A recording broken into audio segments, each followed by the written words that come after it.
நமஸ்காரம். உங்கள் அன்பிற்கும் அபிமானத்திற்கும் உரிய வித்யாபுத்திரன் வி.ஆர். ராஜா குளத்தூர்ந்து பேசுகிறேன். இதனுடைய 326வது வீடியோ. இப்போ அக்ஷர சக்தி பீடத்தினுடைய நம்ம பார்க்கக்கூடிய பீடம் 34வது பீடம், 34வது அக்ஷரம். இந்த அக்ஷரம் என்ன சொல்லிருக்குன்னா, தால சமஸ்கிருத எழுத்தில் 3வது தா. இது எங்கே இருக்குது அப்படின்னு சொன்னால், ஆச்சரியமாக சில விஷயங்கள் நம்ம இது திரிபுரா, கவுஹாத்தி, அஸ்ஸாமெல்லாம் சொல்கிறோம் இல்லையா, திரிபுரான்னு ஒரு மாநிலம் இருக்குது. அந்த மாநிலத்து பேர் அம்பாள் பேர். ஜஸ்ட் பாருங்கள், பாரத வருஷம் பரத கண்டை சொல்கிறோமே, திரிபுரான்றது அம்மனுடைய பேர். இதோட ஸ்ரீசக்கரத்தில் இந்த 9 ஆபரணங்கள் வருது. அதில் ஒரு ஆபரணத்தினுடைய தேவத்தை திரிபுரா அப்படின்னே வரும், அந்த தேவத்தை பேர். சரி, இவளை பற்றி என்ன சொல்கிறா பார்க்கலாம். ஏக பக்திராருணா தாக்கியா அஷ்டாபுஜா போகதாயினி தத்தேஜம் ஷாரிகா வீணா வீணா டமர் வீணா டமர் வர்ணவரா பயாந்த். சமஸ்கிருத மொழியான 18வது மெய்யெழுத்து தா.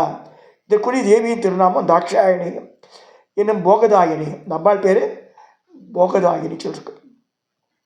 இவள் அருணோதய நிறத்தில் ஒரு முகத்துடன் 2 கைகளில் தாமரைகள், ஷாரியான் ஒரு பறவை, வீணை, உடுக்கை, மான், மழு, வர அபய முத்திரைகள் தாங்கி 8 கரங்களுடன் இருப்பாள் என்று சித்தர் சாபர் சந்தன் சொல்கிறது.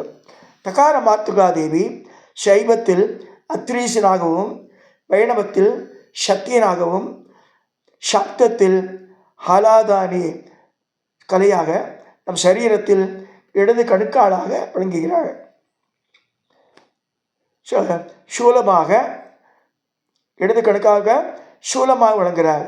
குபேர் சம்பத்தரி அளிப்பவளாகவும் பிரம்மமாக அறியப்படுகிறாள் என்று சொல்கிறது.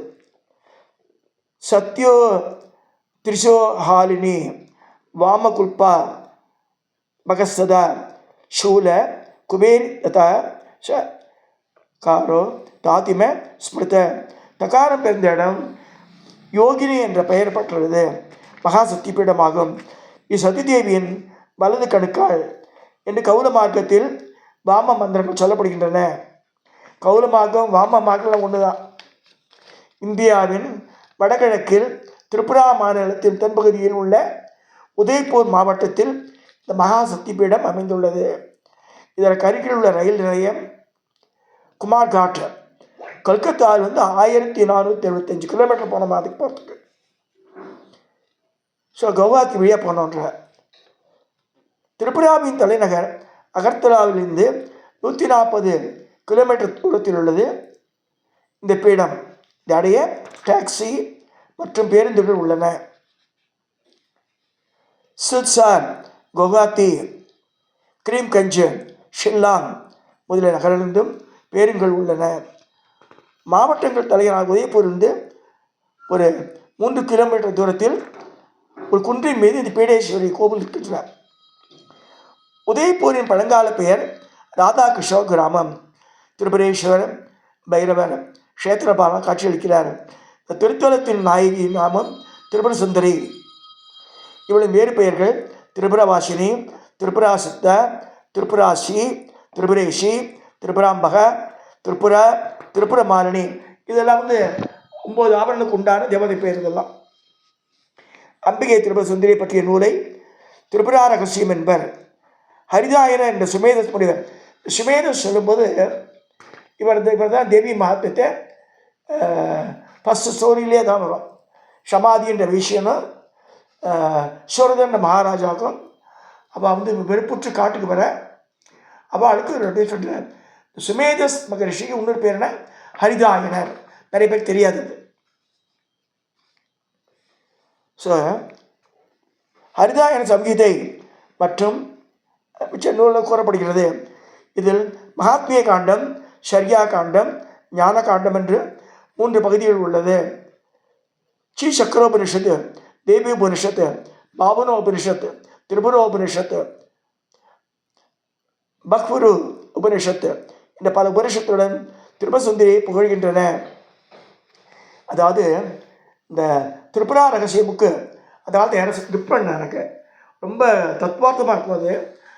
பட் இருந்தாலும் இந்த படிக்கிறதுக்கு நம்ம பொறுமை இருக்கணும். அது ஒரே நடையில் இருந்தால் கூட அவ்வளோ மண்டையில் அவ்வளோ ஏறாது, கஷ்டம் இருக்கு. கதை வடிவில் வராது அது. அன்னையின் திருநாமத்தில் முதல் வார்த்தை த்ரீ. அம்பிகை பிரியமான எண் 3ஐ த்ரீ என்றும் திரியம் என்றும் சொல்வதுண்டு. துர்கா லட்சுமி சரஸ்வதி, காளி லட்சுமி சரஸ்வதி, இதெல்லாம் த்ரீ தானே. வடவாக்கினி, வடவாக்கினி கடலில் இருக்க தீ, காலாக்னி காட்டு தீ, இப்போ அமெரிக்காவில் அதான் காலாக்னி. அது ஜடாராக்னி, ஜடாராக்னி வயிற்றில் ஏற்படுறது இந்த பசித்தி. ஸோ இவை யாவும் அக்னித்ரியம் ஜாக்கிரத் சொப்ன சுஷுப்தி அவஸ்தாரியாம் ஆ ஊ மா அக்ஷத்ரியம். ஆ ஊ மானது இந்த 3 எழுத்தினுடைய அக்ஷத்ரியம். ஸ்வகுரு, பரமகுரு, பரமேஷ்டி குரு. ஸ்வகுருன்னா நம்ம குரு சம்பகாம்பா, பரமகுரு பாலானந்தநாதர் காமோடி சாஸ்திரி, பரமேஷ்டி குரு யாருன்னா சிதானந்தநாதர். இது குரு திரயம் இருக்கு. அந்த திரயத்துக்கு சொல்கிறான் நிறைய இது இருக்கு, கனெக்டிவிட்டி இருக்குது. அதே மாதிரி சத்துவம் ரஜஸ் தமஸ் குணத்திரியம் தகப்பன் பாட்டனார் முப்பாட்டனார், அதாவது அப்பா தாத்தா கொழு தாத்தா 3 பேர் சொல்லுது.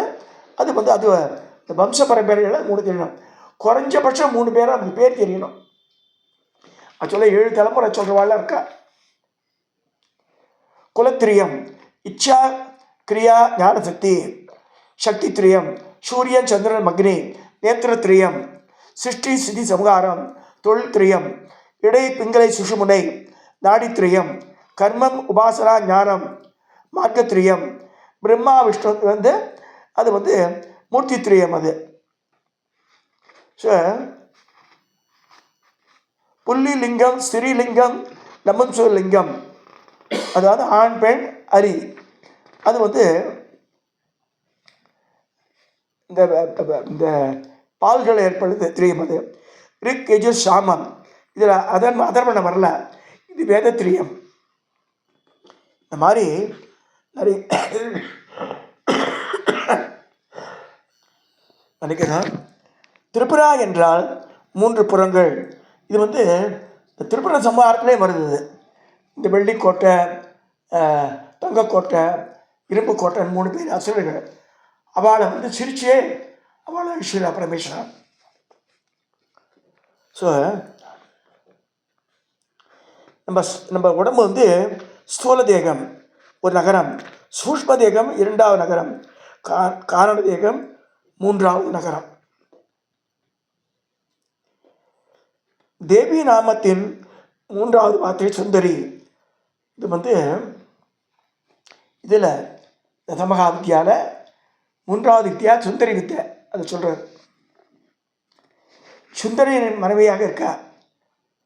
இந்த சோமசுந்தரம் சொல்கிறோம் இல்லையா, அவன் மனைவியாக மீனாட்சி வரும்போது அவள் தான் சுந்தரி.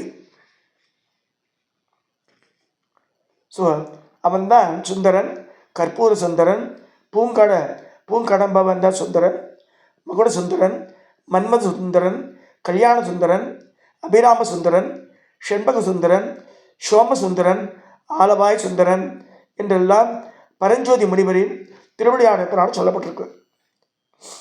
ஸ்ரீவித்யை என்ற சாக்த வழிபாட்டில் திரிபுர சுந்தரி ஆராதனை 4 நிலையாக வகுக்கப்பட்டுள்ளது. முதல் நிலை திரிபுர சுந்தரியை சிறுமியாக பாவிக்கப்பட்டது. அதுதான் பால பூஜை. நம்ம இதெல்லாம் பண்ண நவராத்திரியில் கன்னியா பொண்ணுவா 2 வயசு பொண்ணில் ஆரம்பித்து 9 வயசு வரைக்கும் பண்ணலாம். வாழை தினம் ஒத்தி வச்சுட்டு அது ஒரு வழி. அடுத்து தருணினா 16 வயசு பொண்ணு, பாவாடை சக்கை தாமணிலாம் வாங்கி தரலாம், இது ஆயிருக்கலாம். அது தருணி பூஜை. அடுத்து சுமங்கலி 30 வயசு கல்யாணம் ஆனவோ நல்ல ஹஸ்பண்டோட கொடுத்தனம் பண்ணோம். அவன் அமெரிக்காவில் இருக்கான், ஆப்பிரிக்காவில் இருக்கான்னு சொல்லி இங்கே இருந்தால் இல்லை, 2 பேர் ஒரு இடத்துல இருக்கணும். அவ்வளோதான் சுமங்கலியாக வரிக்கணும். இதை வாசகர்களுக்கு நான் சொல்கிறேன். நிறைய இடத்துல பார்க்குற லட்சணம். அவன் எங்கேயோ இருக்கான், அவர் 3 வருஷம் ஆச்சுன்ற அவளை சும்மா உட்காந்து முடியாது. தப்புன்னு இல்லை, அதுதான் சொல்கிற சாஸ்திரங்கள். கணவனும் மனைவியும் ஒரு இடத்தில் இருக்கணும். ஸோ அப்போ தான் அந்த அந்த அந்த யோகிதாம்சம் சொல்லியிருக்கு. ஸோ அடுத்ததாக சுவாசினி, அவள் ரைப்பண்டு லேடியாக இருக்கணும், பணக்காரால் இருக்கணும் அவசியம் இல்லை. அந்த மூஞ்சியில் இந்த பண்பு தெரியும் அவளுக்கு, அது ஜெகஜோதியாக இருக்குது ஃபேஸு. இதில் முக்கியமான கருத்து, நிறைய பேர் உடன்பட மாட்டாது. எந்த சாஸ்திரத்துலேயும் பிராமணா இருக்கணும்னு சொல்லவே இல்லை. நான் அனலைஸ் சோ மெனி புக்ஸ், இவாளே எழுதிக்கிறான் நடுவில். ஸோ இந்த எல்லாம் பாலையில் ஆரம்பித்து, அதனால் என்னோடய பூஜையில் மிக்சப்பாக தான் கோத்திப்பேன் நான். இது ஏன்னா ரைப்பண்டு லேடி எந்த காசில் கூட இருக்கலாமாவா? இவ 1008 இந்த பொறாமையும் பூசையும் சண்டையை வச்சுட்டு பிராமணச்சி என்ன இல்லைன்னு நடந்தது தேவையே. அவள் 3 ஆசீர்வாதம் கிடைச்ச ஒன்றுமே நடக்காது. அவள் உட்காரவா வாழ்க்கையில் அடிபட்டு எல்லாத்தையும் சகிப்புத்தன்மை இருந்து பிள்ளையாண்ட சம்பாதிச்சு கொடுக்குறானோ இல்லையோ, அம்மா காரியம் உண்மையாக எங்கள் அம்மா சுமங்கலி இல்லை. ஆனால் எங்கள் அம்மா நான் என்ன சம்பளம் கொண்டு கொடுத்தானோ அதை வச்சு ஒரு பைசா கடன் இல்லாமல் பல வருஷங்களுக்கு கொடுத்தனம் பண்ணியிருக்கா. நான் இப்போ ஒன்றை பண்ணுறேன், how she is able to run the family. ரைப்பண்டு லேடி எங்கள் அம்மா. 10 குழந்தைகள். இப்போ எங்கள் அம்மாவுக்கு பிறந்து 11 குழந்தைகள். 11 குழந்தை, 2 குழந்தை வயிற்றில் போயிடுத்து. அண்ணா எகிரி குச்சிட்டான் வயிற்றில், ஒரு குழந்தை போயிடுத்து. 5 வயசு குழந்தை ஒரு பையன் செத்து போட்டான். இன்னும் குழந்தை தண்ணி தவளையை வெளியில் வயிற்றில் வச்சுருந்தா போயிடுத்து. போக 8 குழந்தைகள் நாங்கள் உயிரோடு இருந்தோம். 5 பெண்கள் 3 பிள்ளைகள். நான் 10வது எங்கள் அம்மாவுக்கு. எதுக்கு சொல்கிறேன்னா, இன்றைக்கி வீட்டில் அவ்வளோ பணம் இப்போ பீரோலாம் இருக்காது, அவ்வளோலாம் கிடையாது, மரப்பூட்டி தான் இருக்கும். நான் சொல்கிறது 50,000 வருஷத்துக்கு முன்னாடிலாம். ஆனால் யார் இருந்தால் சாப்பாடு போடுவோம். 12 மணிக்கு எங்கள் ஆற்றுக்கு யார் வந்தாலும் சரி, எங்கள் அப்பா ஸ்டேஷன் மாஸ்டர் வந்தனால கார்டு டிரைவர்லாம் ஆத்திரி குடிச்சு சைடு நின்று போச்சு அப்படின்னுவார். 10 மணிக்கு மேலே பின்பக்கத்துக்கு போய் ஸ்டேஷன் மாஸ்டர் கூட பெருசாக கோட்டையாட்டம் இருக்கும். ஒரு ரூம் தந்தால் நல்ல பங்கு வரும், அங்கேயே விறகு எடுக்கணும், எடுத்துகிட்டு மூட்டி பண்ணணும்.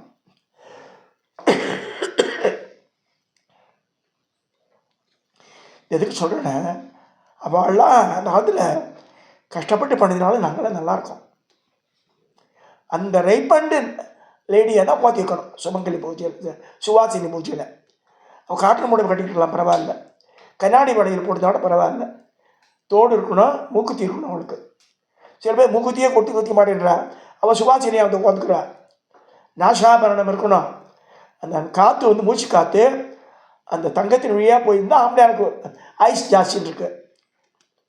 நான் போகிறதோட சொன்னேன், மயிலாப்பூர் ஒரு பாட்டியே பேர் சொல்ல விரும்பலை, அது பித்தளை ஜிமிக்கே கோல்டு ஜிமிக்கே தெரியாது, இன்னைக்கு ஜிமிக்கி தான் போட்டு போவோம். தாடங்கம் ஒன்று இருக்குது, பெரிய தோடு போட்டுக்கலாம், சின்ன தோடு போட்டுக்கலாம், 7 கல் தோடு போட்டுக்கலாம். தோடு மூக்குத்தி இதுதான்.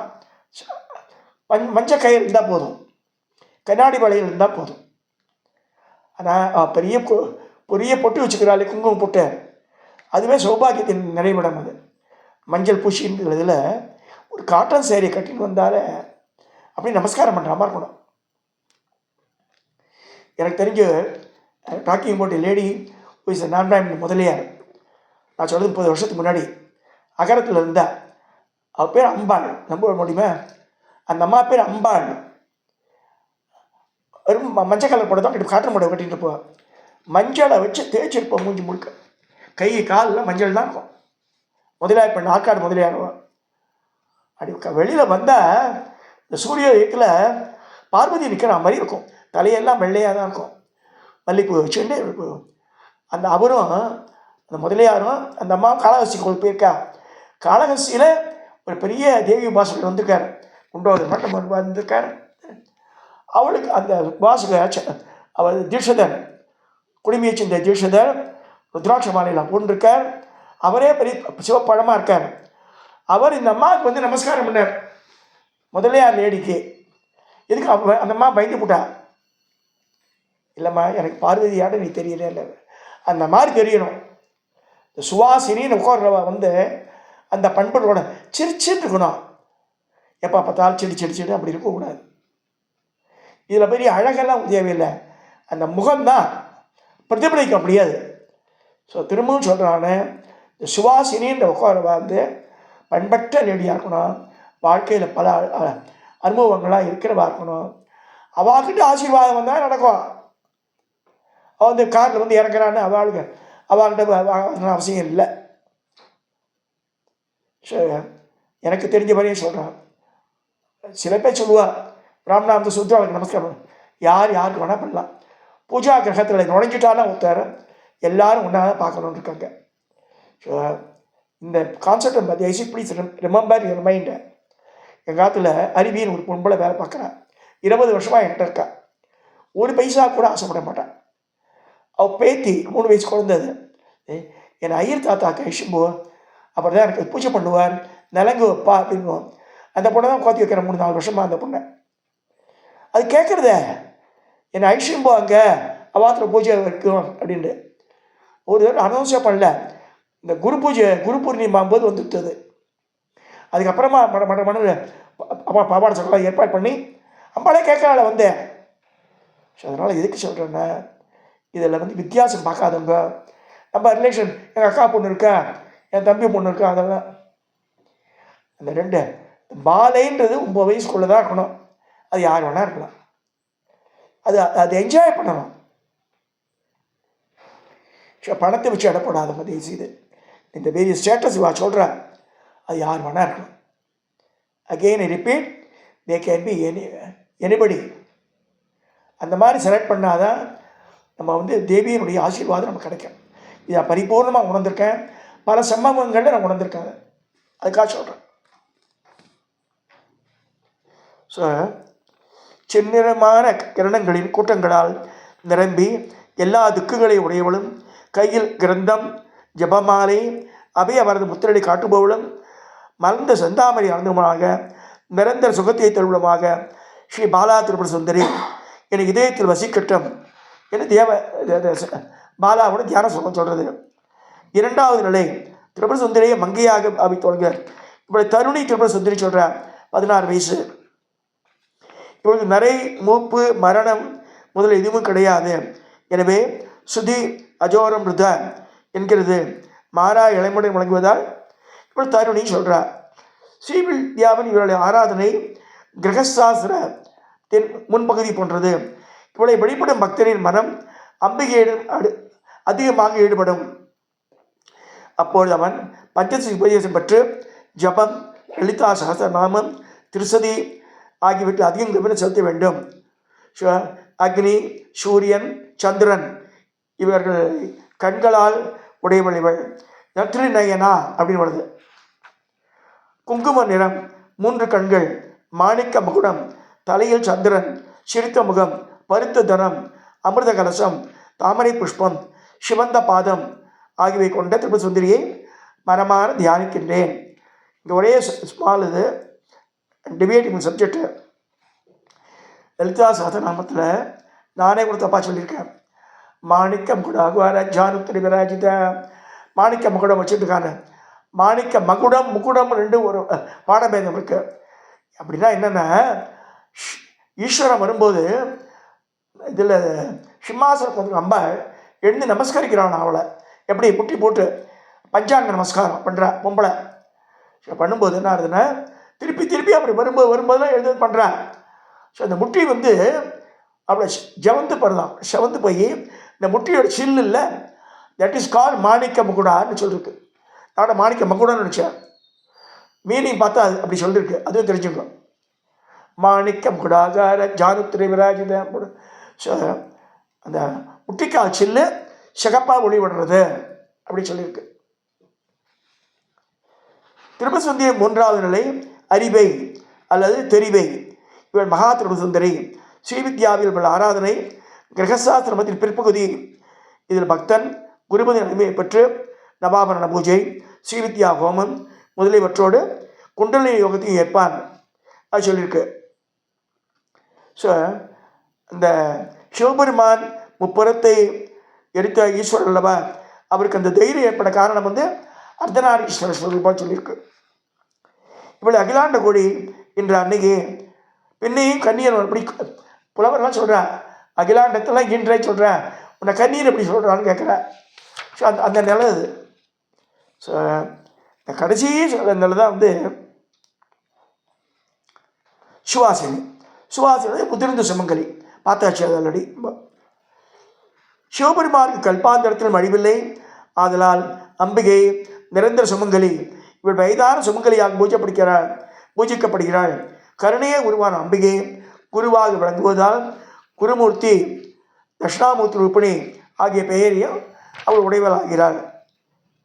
மகா திரிபுர சுந்தரி பராபட்டாரிக்க அம்சங்களையும் திரிபுரா என்ற பெயர்களை கொண்டவளாகிய தேவிகளே ஸ்ரீசக்கரத்தின் 9 ஆவரணத்தில் இருக்கா. முன்னாடி சொல்லியாச்சு. அதை அவள் யார்? இந்த சக்கரேஸ்வரி, திரிபுரா, திரிபுரேஷி, திரிபுர சுந்தரி, திரிபுரவாசினி, திரிபுராஸ்ரீ, திரிபுரமாலினி, திரிபுராசித்தா, திரிபுராம்பிகா, திருக்கோணகா என்று அம்பாளோட பேர் அப்படின்னு சொல்கிறார். ஸோ இந்த அம்பாளோட பேரை ஒரு மாநிலத்தின் பேராக்கிற போது நம்ம நாட்டில் அது how much we should be proud of it. அதுதான். ஸோ சக்தி தேவியின் அங்கம் கொஞ்சம் இடமானதுனால் அது என்ன இருக்குதுன்னா, திரிபுராண்மையின் பெயர்லேயே ஒரு மாநிலத்தின் பெயர்.